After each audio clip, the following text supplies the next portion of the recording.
Daniel 2:11. It's a difficult thing that the king requests, and there is no other who can tell it to the king except the gods, whose dwelling is not with flesh. Now, Nebuchadnezzar had indeed commanded an impossibility, for as even the wise men of Babylon already understood, there was not a person living who could tell the king what he had dreamed. Not only this, but no ruler had ever made such a request. Their final answer to the king was to say that only the gods who didn't live in the world of mortal humanity could reveal the answer. Nebuchadnezzar's answer was simple: you will die.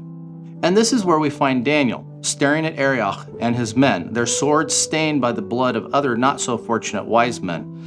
The question is asked as to why this decree is being carried out so hastily. Arioch recounts the story, and soon Daniel is standing before Nebuchadnezzar, who probably isn't in any better disposition than when we last saw him. Now Daniel asks for something the other wise men have already requested but were denied, and even led to the king's fury: time. Now, why Daniel is granted this request is not clear. Maybe it was because Daniel wasn't a part of the original group. Maybe it was because he had just graduated from his training. Maybe the impression he had made upon the king upon his graduation examination was considered.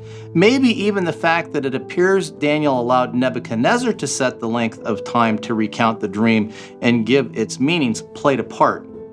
No matter the human reason, since the dream was from God, God was present and influenced Nebuchadnezzar's granting Daniel the time he needed to answer the king's demands.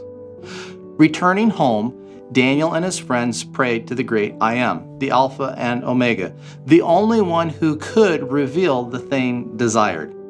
Did God answer the prayers of Daniel and his friends? Yes, he did. In a night vision, he showed Daniel what he had shown Nebuchadnezzar. Blessing the God of heaven, he was now ready to return to the king and provide the answers he was seeking. Until next week, Maranatha.